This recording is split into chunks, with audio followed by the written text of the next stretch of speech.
Welcome to Post Doom, regenerative conversations exploring overshoot grief, grounding, and gratitude. I'm Michael Dowd, your host, and in this conversation, recorded in April of 2020, I speak with someone who's had a lot more experience than me in interviewing and having conversations on collapse-related themes, Sam Mitchell. Go to Sam's YouTube channel, The Collapse Chronicles, and just click on videos and just scan down and see. He's been at this for a long time. He's interviewed virtually all the major players in the collapse-related field. He's quite a character, and we had a lot of fun.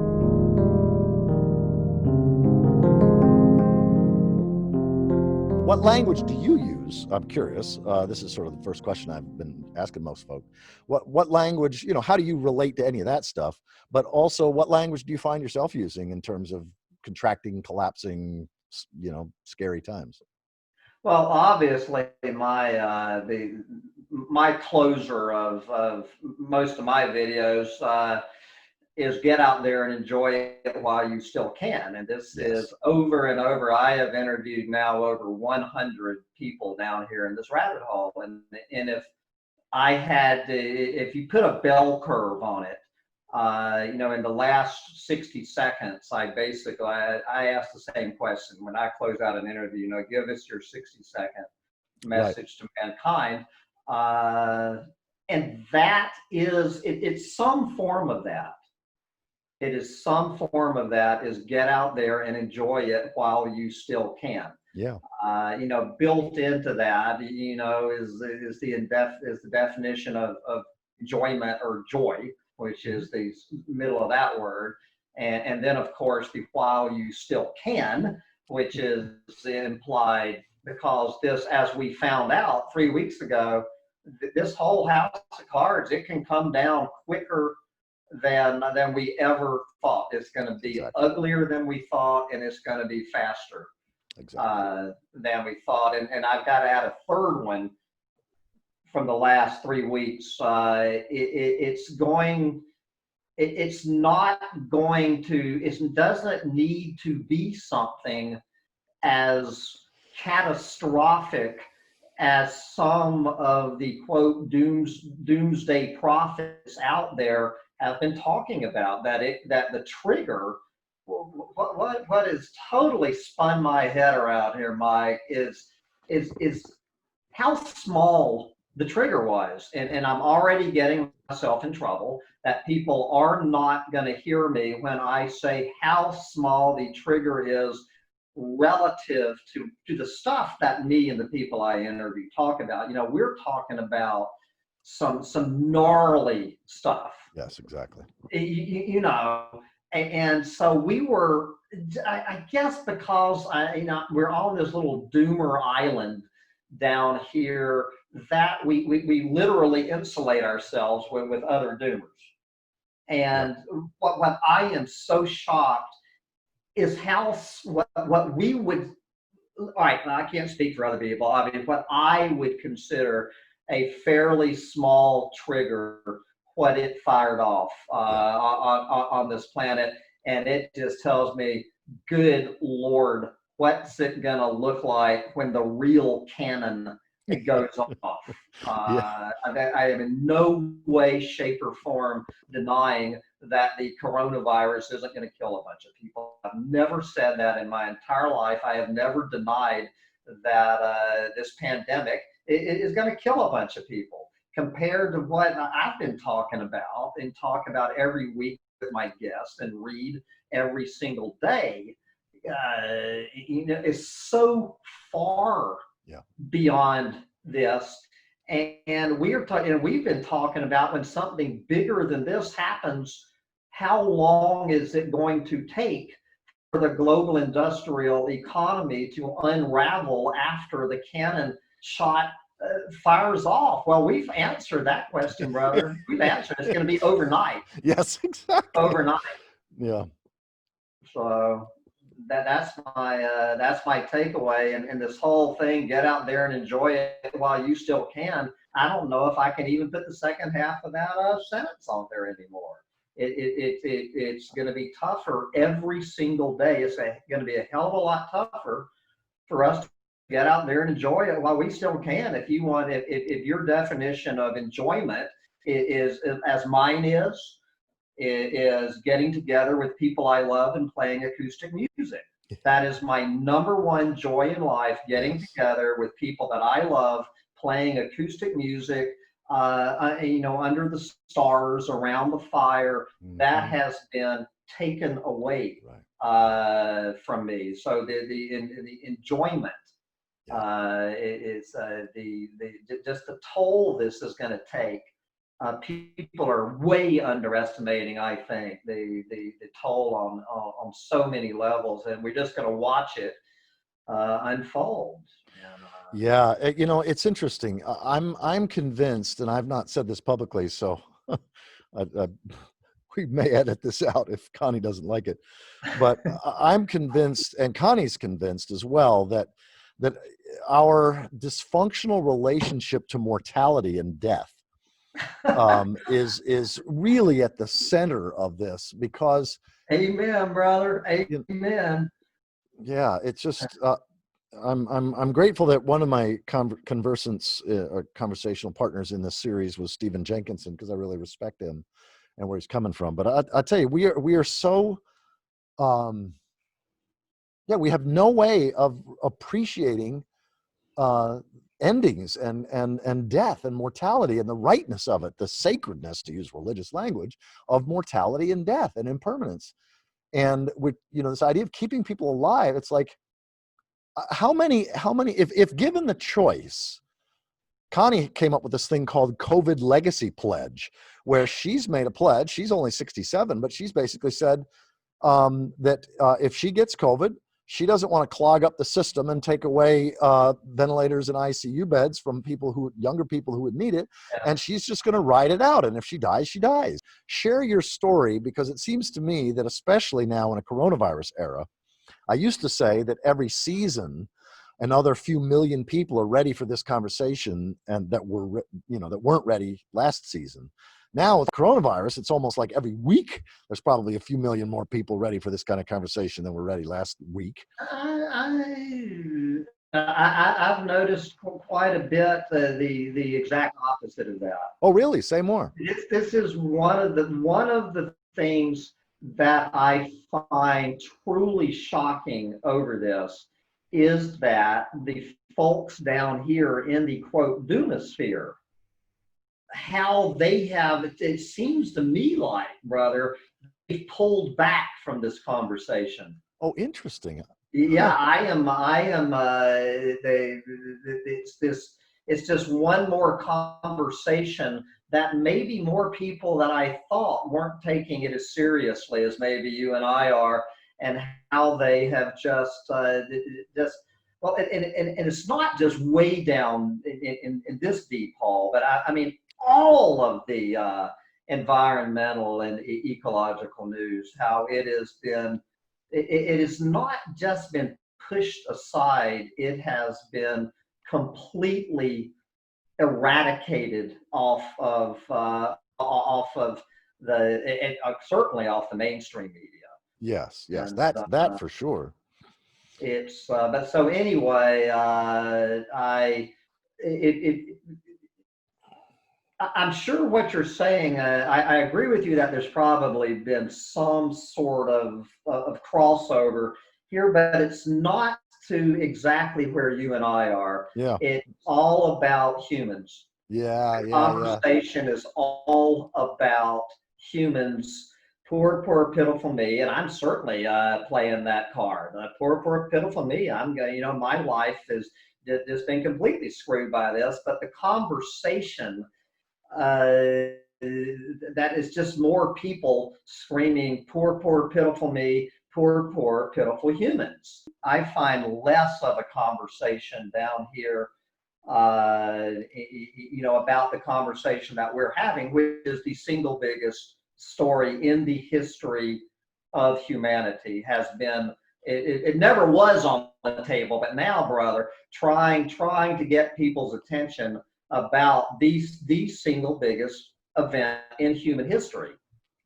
Let me tell you where coronavirus places on the single biggest event in human history. You know what I'm saying? It's not. It's Yeah. not. It's not in the top 10,000. You know, I mean, I've said this, you know, till I'm blue in the face. I don't know whether people think I'm joking. What I am talking about, and you're talking about, and people down here, I'm not exaggerating when I say this, Mike. You take you take in the entire history of humanity. You take the invention of fire. You take every single war we have ever had, every single pandemic, the Black Plague, the Spanish flu. You add them all up, man.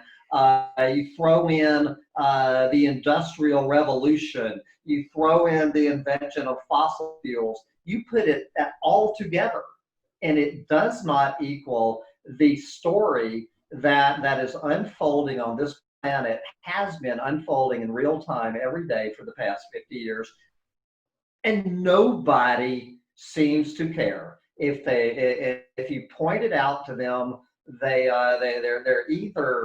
unaware of it, that this is the single biggest event in human history with no second place behind it. They're unaware, or if you try to make them aware of it, they just don't want to hear it. They're just not interested in this, and they think you're a wacko.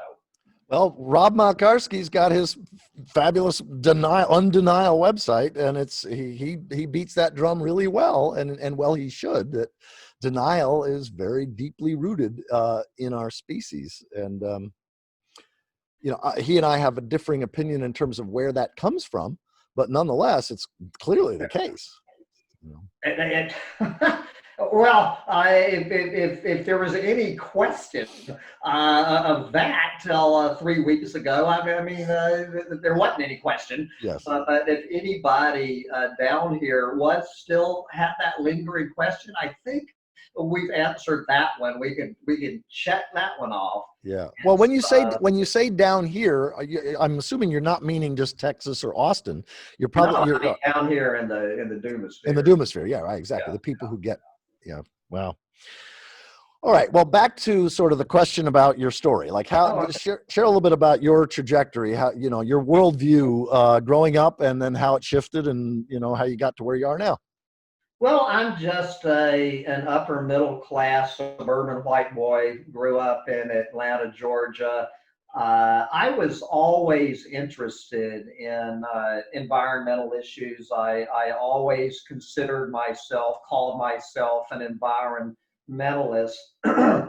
I got my degree in journalism with the intention of becoming an environmental journalist. My dream job was to be a roving field editor for Audubon magazine. Oh, wow. And this is what I plan to do. And so I got out of college in 1983.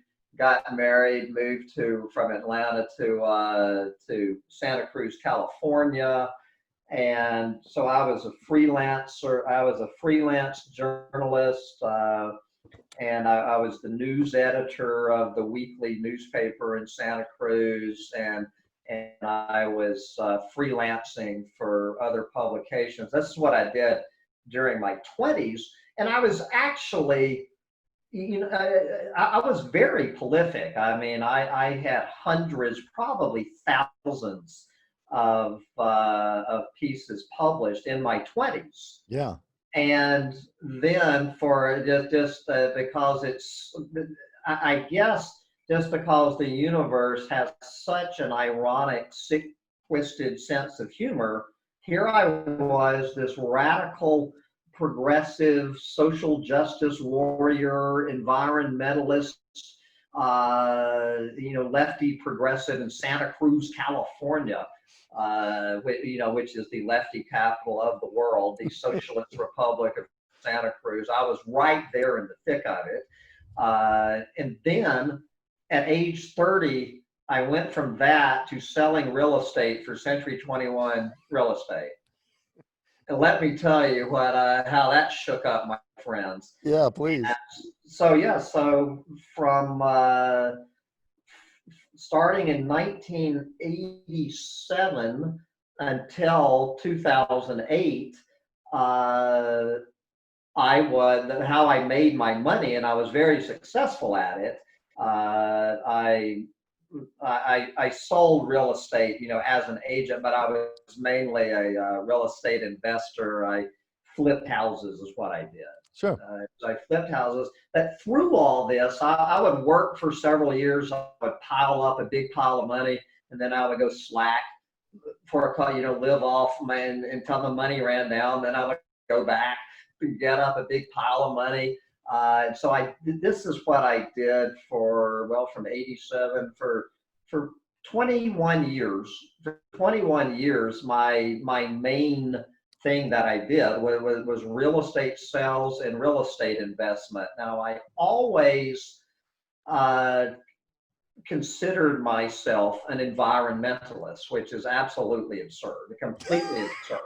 I actually, I had my work car, my nice work car. Then I had my pickup truck, and the two bumper stickers on my pickup truck were on one side was "Save the Planet, Kill Yourself," and on the other side of my bumper was "Dirt Worshipping Tree Hugger."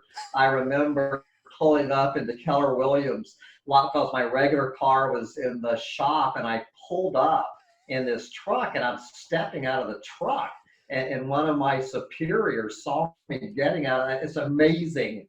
They told me to get that truck out of here. I told them that my car was in the shop, and I borrowed it from one of my crazy friends. But the thing about it, Mike, I actually considered myself a dirt worshipping tree hugger when I was a real estate investor, when I finally got out of the business in 2008. And I did not leave the business because of the downturn in the market. I did not. I had a very successful year in the year 2008.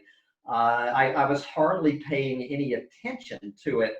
So when I finished and I sold everything except this house that I'm living in, which I wish I had sold in 2008 now, I had a $22,000 my Home Depot credit card. Just my Home Depot credit card was $22,000. I was paying $250 a month just to keep the interest without touching the principal. $250 a month just to keep the minimal cap on one big box credit card. So anyway, what happened in 2000? Well, actually, it was the end of 2007. I encountered this fellow named Terence McKenna. Oh yeah. I already, even during my real estate career, I took a year off to take care of my mother when she was dying of cancer, and I ended up getting into Carlos Castaneda. Oh, yeah. So I actually read every one of the Carlos Castaneda books. I have too. Yeah, the entire series, cover to cover, 3 times.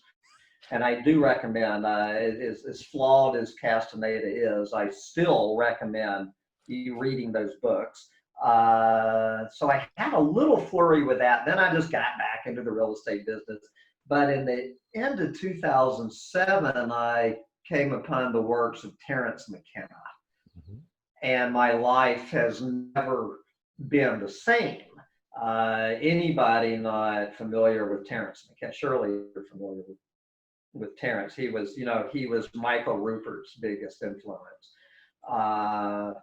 And Terence McKenna is the one who, I got to remember who's talking here, who changed my worldview. He convinced me to try some psychedelics, some plant-based psychedelics. For the record, I have never in my entire life to this minute, I have never done a hit of acid in my entire life.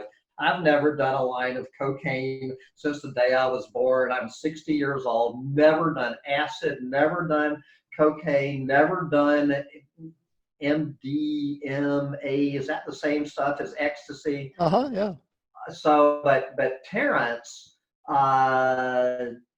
got me, even the Carlos Castaneda years. I never had I never had marijuana in my mouth till I was 42 years old. I've never smoked a cigarette since the day I was born. I was a goody goody two shoes.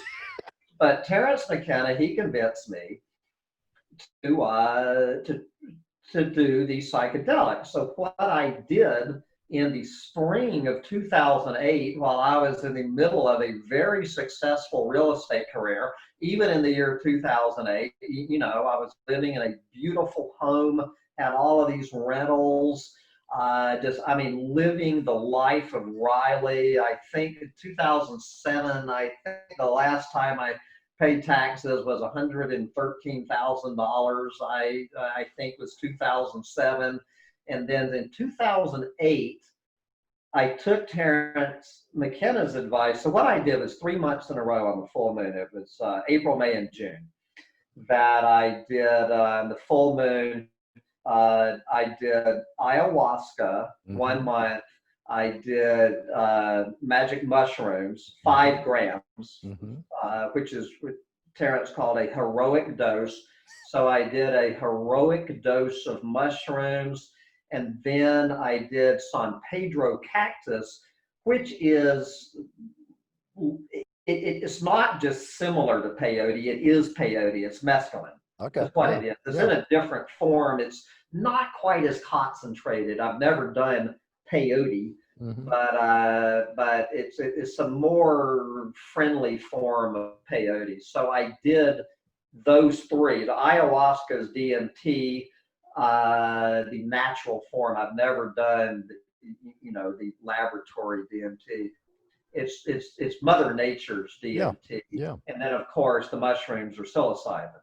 Right. So I did those 3 while I was conducting a successful real estate career for Keller Williams Real Estate. And let me tell you, the cognitive dissonance that put me in. So between Terence and the mushroom god, the ayahuasca god, and the San Pedro god, I was just told of the error of my ways. Yes. And just saying, okay, Sam, this was I was 49. I was just getting ready to hit the half-century mark, and it completely turned my life upside down. I mean, so I don't know whether I want to kick Terence McKenna's ass or that man has completely destroyed my life on so many levels. But by anybody's, I would say, Mike, that 96% of this planet would have traded lives with me in March of 2008. I was living the absolute, just the life that so many people, especially so many men, would trade for. I had money, I had women, I had a beautiful home in Austin, Texas on the Greenbelt. I was smoking the top shelf weed. I was drinking the top shelf tequila. I was having parties. It sounds like hell to me, but that's just, I'm in that 3 or 4%. Yeah, and so anyway, that all came crashing to the ground. So I sold my. It took me about 6 months just to you can't just walk away. Yeah, exactly. You've got clients and contracts, and so it took me about 8 months to disentangle. But I quit my $100,000 a year job. I sold my beautiful 4-bedroom, 3-bath house with the 2-car garage that was so full of stuff I couldn't fit either one of my cars into it.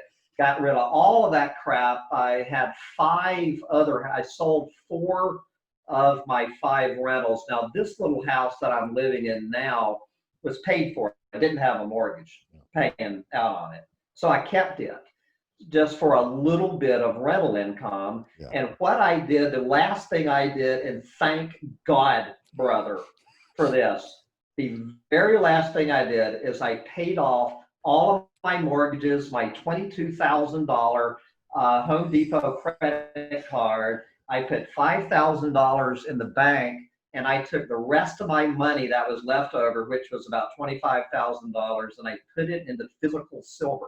I bought physical silver with it. Yeah.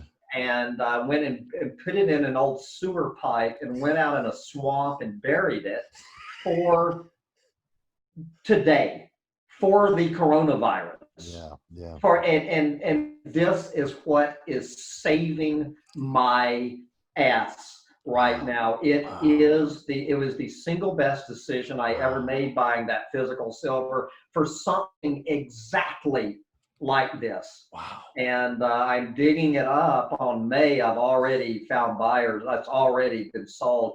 So I am going out with a shovel and hoping I can find my buried treasure that I bought to survive the collapse of the global industrial economy. And that's and so for the past 10 years, I have devoted my life to just studying this. What is going on this planet, and do I have any education? I have 10 years of dedicating my life to studying this, but I don't have I did not do I need to be real careful here. I did not do a PhD dissertation on desert bighorn range management. So I cannot claim that I have a college degree. I have a college degree in journalism. I have spent 10 years of my life studying, talking to hundreds of people, reading hundreds of books, dedicating my entire life to figuring out what is going on this planet. And what's going on this planet, as I've said, is the single biggest story in the history of humanity, and nobody wants to hear it. Which wow, I am on Collapse Chronicles. Yes, right, exactly. Well, I'm so grateful that you shared all that and the way that you did it, because one of the things that I feel such a resonance with you on is that my education was in religion and philosophy and ministry. And I, pastored 3 churches over the course of a decade. And, even though I'm a religious naturalist, nonetheless, and have no supernatural or otherworldly beliefs, my world has been religion and philosophy largely. Yeah. And then I got turned on in 1988 to Thomas Berry and the universe story, and so this epic of evolution, what also sometimes gets called big history, but largely interpreted most of that in a pretty human-centered way for a long time. And then in December 3rd of 2012, I watched David Roberts' TED Talk, Climate Change is Simple, and it rocked my world totally. That afternoon, I bought like 3 or 4 books on climate, Jim Hanson's Storms of My Grandchildren, Bill McKibben's Earth, Paul Gilding's The Great Disruption, Al Gore's The Future, I forget some others. And basically, I got the urgency of climate change, and then became a climate activist and was very actively involved in that for a few years. And then I got William Catton's book, Overshoot. And it's like, there it was. That's the none that one. Yeah.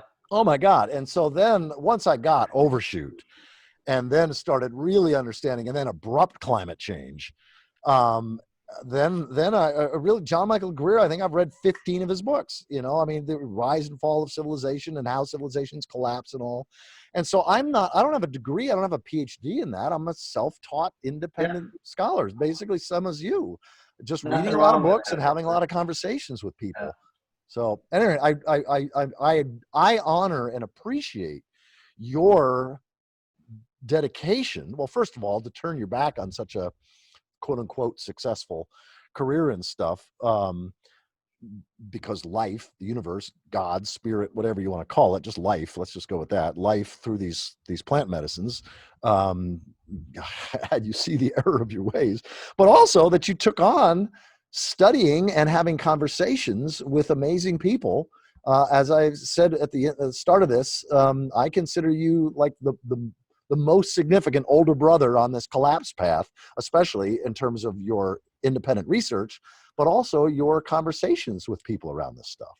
We touched on it a little bit before, and I really want to lean in a little bit further with you into sort of how do you see impermanence, mortality, death, not just related to COVID-19, but really, how does your holding of impermanence and death nourish you, feed you, inform your worldview? Sort of anything you want to say on sort of impermanence and death? Yeah, well, maybe it was my Carlos Castaneda years. He talks, Don Juan, about using death as your advisor. Yes, And exactly. but he was talking about personal death. I've kind of expanded that as I use the death of this planet as my advisor. Yes. And when you use the death of the living planet as your advisor, everything, all your little teeny weeny personal problems, like not being able to sell a house during the collapse of global industrial economy, there's nothing to compare to what's unfolding in front of our eyes, brother. It's a horror. It is a level of horror, that Conrad barely scratched the surface of. I mean, truly, it's the heart of darkness, and how do you rise above that? And it gets down to, as we were touching on earlier, the question that every one of us needs to answer as we come into this information and accept it, and get past the denial and stuff. We need to figure out what is important to us, and how we are going to comport ourselves, and how we deal with, just live with ourselves, with our fellow humans, with our fellow earthlings. What is it going to look like? And this is the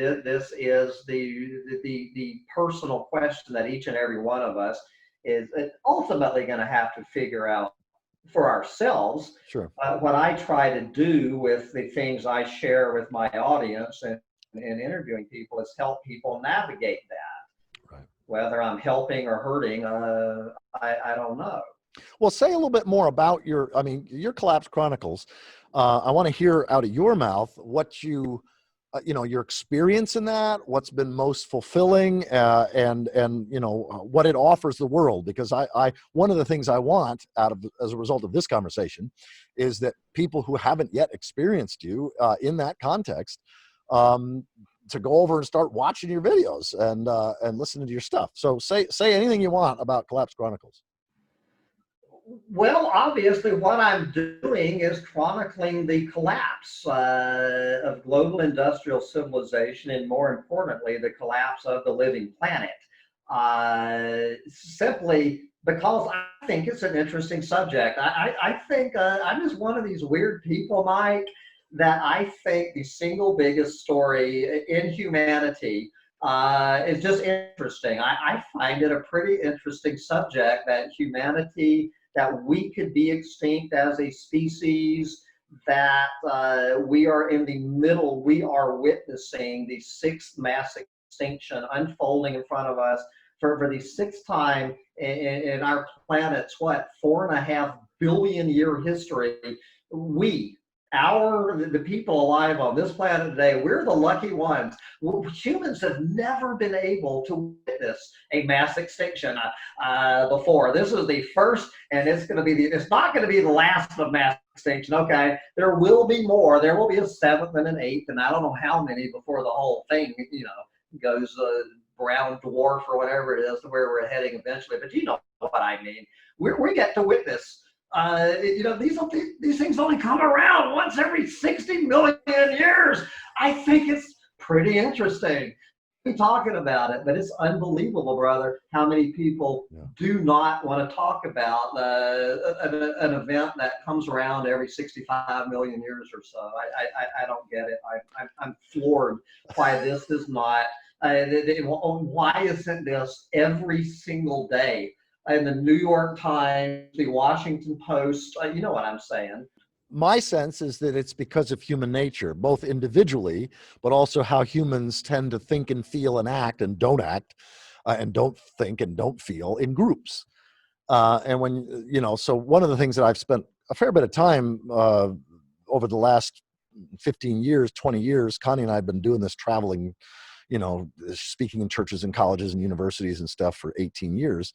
And for about 9 years, human nature, evolutionary psychology, evolutionary brain science was a huge piece of what we spoke Yeah. about and learned and studied. In fact, we created a course that's now all the stuff's available up on our Great Story website, just called Evolutionize Your Life. So I think that it doesn't surprise me that nobody wants to talk about this. They want to stay in denial. They're not fascinated like you and I are by this. And I have to be careful. I just got slammed. I did an interview with this guy, Bart Campolo, who has an interview.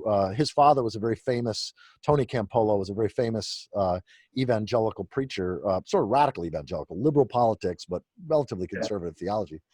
And then his son, Bart, came out as an atheist and sort of had been a very public humanist. And, he was a humanist chaplain at Southern California. And at any rate, he's got this podcast called Humanize Me. And he called me because he knows that I'm into collapse stuff. And he wanted to talk about coronavirus and sort of all this kind of stuff. And we had a wonderful conversation, but his son became livid. And so he just broadcast yesterday his son's scathing, blistering attack on me and on him. For the lightness, for the levity that, not really taking, if we really believe all this collapse shit, how can we be so playful and light about it? Yeah. And I took it to heart. It was a really blistering critique, but there was so much of it that was like, wow, he's right in a lot of things. And I don't think my tone of voice is going to be quite the same in interviews in the future, thanks to his, just telling it like it is and just blowing me out of the water. Obviously, this is I talk about this a lot with my guests. I interviewed a cartoonist, Ted Rawl. He's a cartoonist, and he's one of the. Have you interviewed Ted yet? No. And you should call up Ted and talk to this guy, because his whole life is, quote, humor. He is one of the darkest. He is dark. But his whole life is humor, and it's basically got. My sick, twisted, dark sense of humor, which gets me in so much trouble with so many people. I guess it's just an ego defense mechanism. But it's also essential for survival, in my opinion. Having some sense of gallows humor, dark humor. Oh God, you have to. Yeah, but I can also understand why those of us in the collapse world, the doomosphere, as you say, can really appreciate that and need it. But I can also understand why that would be irritating to somebody who still thinks that, this is a downturn, but we're going to get back on the perpetual progress bandwagon. No, a lot of people don't obviously think the collapse gallows humor is just completely just off the table. Yeah. But you have to have it. I've said many times the reason that I think Michael Rupert, it's going to be his anniversary day after tomorrow. Wow. 6 years that he did that. I think it was because he lost his sense of humor. He lost his. If you listen to Michael towards the end there was less and less. When he came out with that thing, the 3 guarantors of human extinction in December, killed himself in April. Yeah. He said, if you're not talking about this subject, I have nothing to say to you anymore. Yeah. You know what I'm saying? And if you saw that, I guess they in November, Apocalypse, Common Man, that was an interview with a dead man. Yeah. Yeah. It really was. And I think that Michael Rupert lost his sense of humor, and that's why he put a bullet through his head. And I think the only reason that a lot of us down here in this rabbit hole are still alive and haven't is because of humor. That's a fascinating hypothesis. I think you're right. Intuitively, it just seems like, because Connie and I, we've been studying all the same stuff that you have. And I mean, I've recorded probably 1,000 or maybe 1,500 hours of all these Yeah, amazing books and essays and what have you. But we regularly keep a playful, joyful heart that nourishes us yeah. and allows us to not, it's like, stay in massive depression or whatever, even though these are very difficult topics.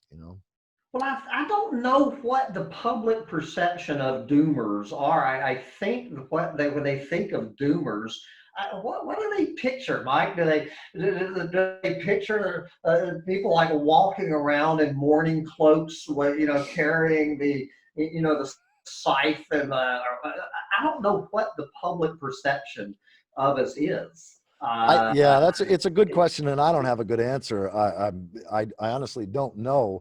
I would guess that it's partly because Connie uses her arm, and she has. Most people have a view that, with the arm going up, that things are, yeah, there's downturns or whatever, but we were, this idea of perpetual progress, or that humans are an inventive species, and we'll adapt, and technology, and all that kind of shit.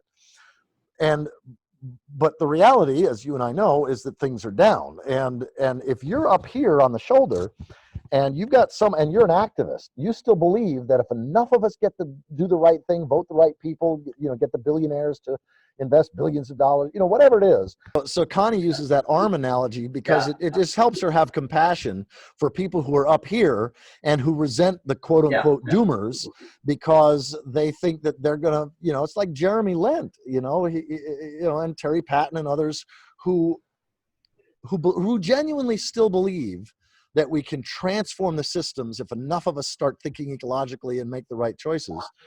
And it's been really interesting because I've been interviewing or having conversations in this series with some of the top people in the regeneration world, and many of them 10 years ago or even 5 years ago thought that we could really transform the culture, the system, the species. And most of them now know that the best that we can do is plant seeds, and if by the grace of the universe, by the grace of life, there are a remnant populations of humanity that survive the collapse of industrialism, the extinction of Homo colossus, in Catton's words, then then their work of regeneration and permaculture and all the kind of good, ecologically wise stuff has a chance of moving into the future. It's the only thing that is sustainable. But they no longer believe, most of them no longer believe, that we can genuinely transform the systems. So. yeah. I mean, how anyone can. I do want to make it clear for the record, just in case there's any confusion. I am a fan of human extinction. I You am are a fan of what? of human extinction. Oh, yes. Okay. Just so it is, I mean, I want to make clear No, to anybody, I want to make this planet a human exclusion zone.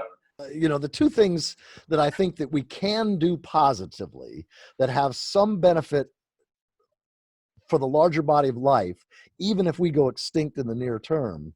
One of them is planting trees, moving shrubs, trees, anything, any plant that can't move like animals can, that will go extinct this century unless humans assist them in migrating. So my wife is one of the leading point people in North America in the field of Okay, assisted migration, assisting there you go. native trees in migrating poleward. If there's some way of ensuring that the least number of nuclear accidents, nuclear Yeah, meltdowns happen, that would be a good thing for the body of life. If we can ensure, I mean, there's going to be some, no question, but if the least number of nuclear meltdowns occur before our species winks out, or before just yeah. civilization collapses and there's just few pockets of humanity, that would be a good thing. Put that one on our bucket list on the way out. But yeah, where I don't know how many people now, and I guess I've probably interviewed maybe 5 people, Let's Unite with the Voluntary Human Extinction Movement. Nina Paley, she was a hoot talking to her. Who is this? Nina Paley. If you haven't heard my No, I haven't heard interview of with her. her, yeah, look her up. She's one of the few people who just understands as long as one human is left on this planet, of course, as long as 2 humans, if one's male and one's female, then there's going to be 7 billion of us, in a few years, as long as we leave Adam and Eve, but as long as there's one human on this planet. And I absolutely love people. Some of my best friends are people. But humans, it's just time for us to go. It's time for us to go. We had a good run, We did. 200,000 years. We made it about what? About 10% as long as most other species. Judging by the normal life of a species, we were a complete failure. We deserve to go extinct. We are, if you're, I don't know, I guess I finally ran all raw Paul off my channel. I don't know, I guess the coronavirus stuff, even all raw Paul has given up on me. But he was, he's always talking about, he has 7 adjectives to describe why humans need to go extinct, and I'm with him. I want to take issue with one thing, which is that the carrying capacity of the planet without fossil fuels would never support 7 billion. So if 2 people survive and they reproduce, they will never have more than 500 million people ever again, no matter what, simply because the carrying capacity of the planet without fossil fuels won't. Yeah, can't do it. Yeah. And I'm curious, who have been the significant, I mean, you've mentioned a few already, but anybody else you want to mention that has been a significant influence in your worldview, either somebody you've interviewed, somebody you've studied or read, but who have been the most important influences? Oh, good. I mean, I've mentioned some of them. Obviously, Terence McKenna is, and he, and understand that Terence is, I don't think he would describe himself as a doomer. But it doesn't. A person doesn't have to be a doomer to be an influence on this worldview. As I say, I still give a nod to Carlos Castaneda for what that's worth. But more down here, once you get down here, well, obviously the late great Michael Rupert, who has Monday will be the anniversary. Michael Rupert. Now I could not get through Crossing the Rubicon. I couldn't do it. Yeah. I made it about 25. I do not necessarily recommend crossing the. Don't get into Michael Rupert based on Crossing the Rubicon. Watch. Well, it's just called Collapse. Collapse. Exactly. Collapse. About him. I first heard of him on a show called Prophets of Doom, which you can probably still find. It was him and Kunstler and 2 others. Prophets of Doom, that's a good introduction to him. And then just a movie called Collapse, which is a 90-minute interview with Michael Rupert. And then at the very end of his life, that Vice documentary called Apocalypse, Man. Yeah. So you definitely, if you haven't seen the Collapse, I've seen Collapse. I don't think I've seen the other one though. Oh yeah, you need to watch that. Obviously, Derek Jensen. I think Derek Jensen's finest moment was Endgame. Yeah, I would put Overshoot and trying to pick what I call the best Bible of the apocalypse. It's a toss-up between Overshoot and Endgame. Yeah. Endgame's 2 volumes, or is it even 3 volumes? Anyway. Yeah, I think it's just 2 volume, but yeah, it's they're both door stoppers. Whereas Catton's book at least can be read in 10 or 11 hours. Yeah, if you but if you do need to read, if you want a crash course, Yeah. Overshoot by William Catton and Endgame by Derek Jensen. Yes, yes, exactly. And you can take your reading list from there. I mean, Yes, good Lord, exactly. I could go on and on, but those are the two. And then, of course, fiction, you need to read Don Quixote by Cervantes. And he wrote that book in 1500. Do you believe? I mean, that man, this is 250 years before they ever thought of fossil fuels, when Yeah. the population of this planet was what, in the year 1500? Less than a billion?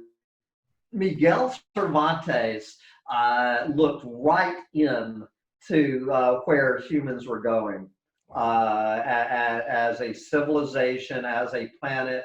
He spelled it out in 1500, guys.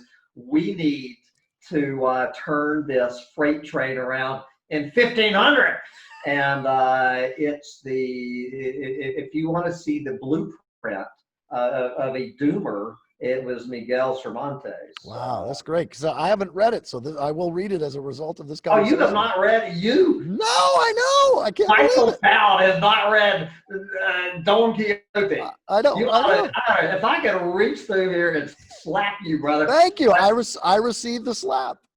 Read, but do it. Anyone listening to this, pause. There's like 25 translations. Read Edith Grossman. Edith Grossman. Okay. Edith Grossman translation. I think it was in the around anywhere early 21st century. It's much more accessible to That's great.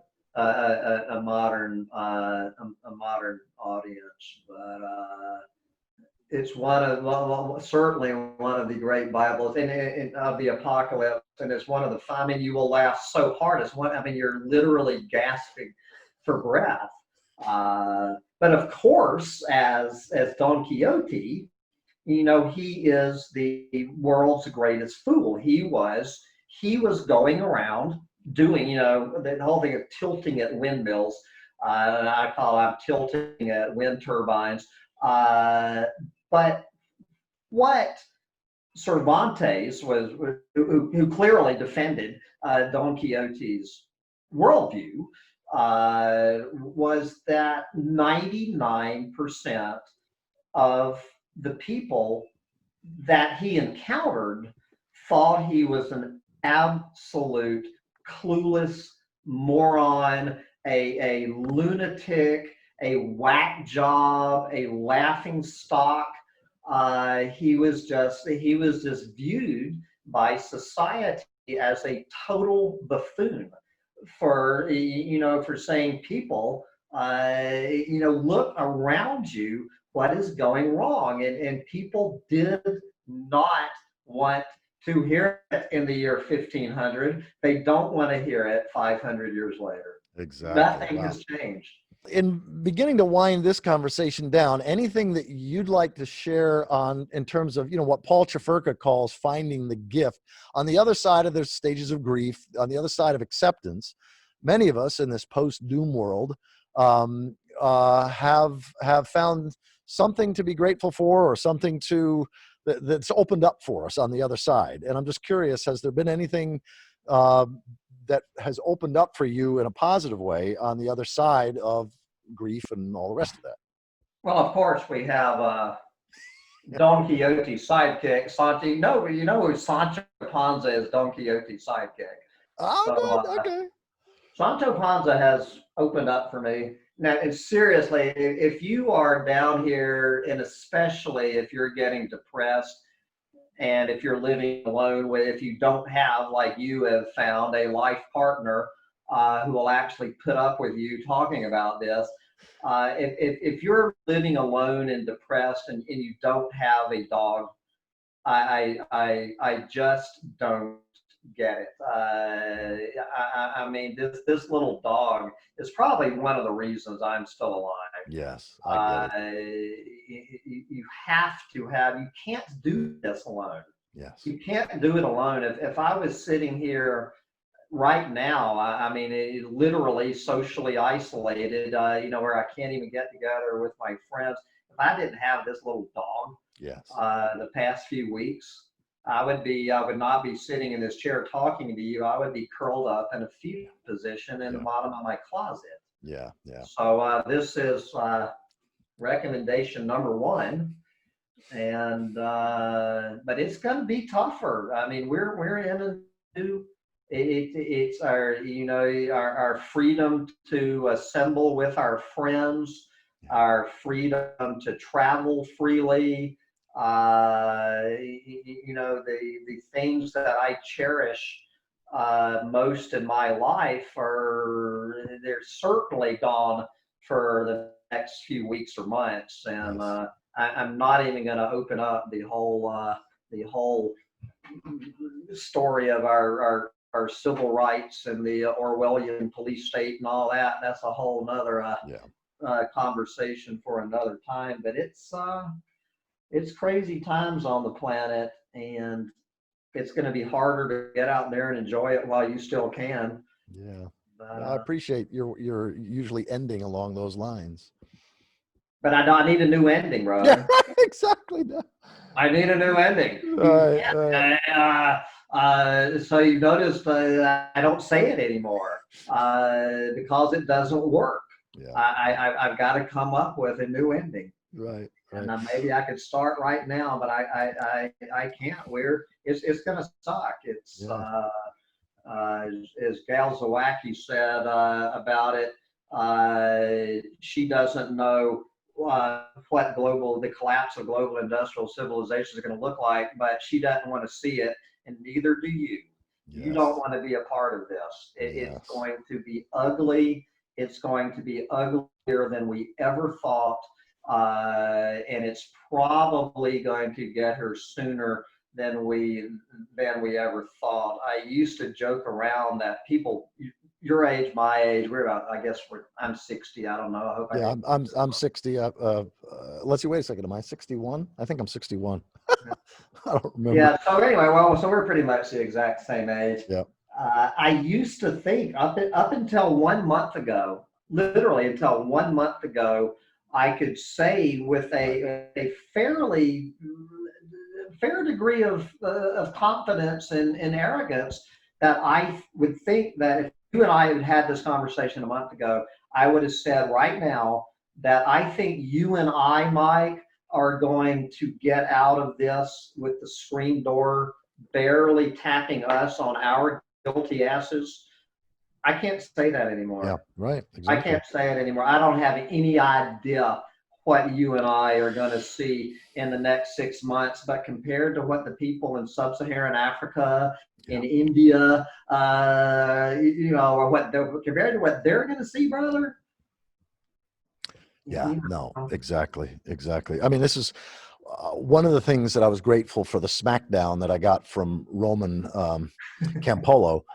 You know, 20, 22-year-old young man, was that I had been flippantly or easily saying that, that we understand from previous collapsing civilizations and contracting empires and things like that, that 80% of the best of humanity shows up, and 20% of the worst of humanity, but 80% of the best, and that, compassion and generosity, people come forth.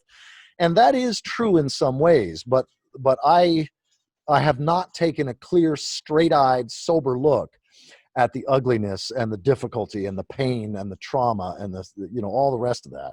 And I now need to do that. well, more guns and ammunition were sold in this country in March of 2020 than any month in history since 1776. Oh my God!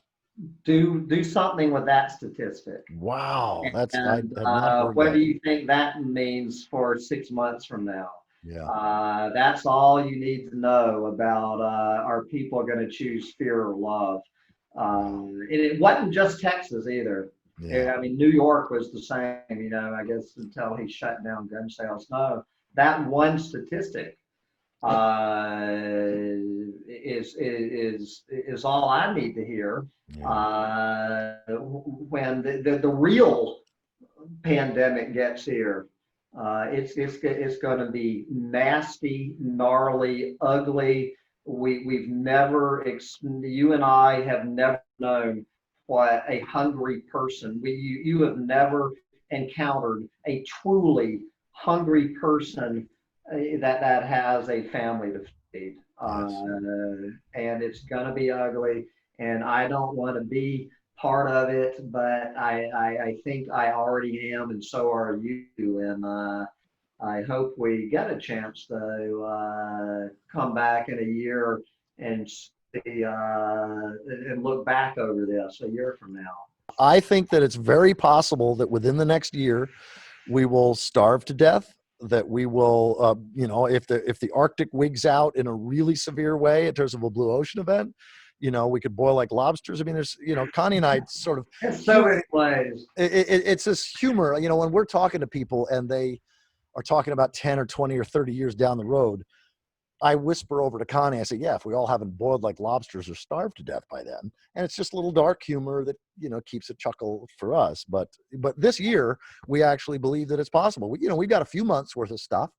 But if the supply chains really break down Yeah. and the weather is really severely fucked up because of the jet stream and all, and we've got 3 or more of the major grain producing regions of the world fail, a multi-breadbasket failure, Oh, we could see 2, 3, 4, 5 billion people die in the next yeah, 12 to 18 months. yeah. We could. The last what I was coming back right before this interview, what they were talking about on NPR with a straight face. Apparently, there was no trace of irony between the guy, the interviewer. I can't remember which one it was, and the guy who was interviewing.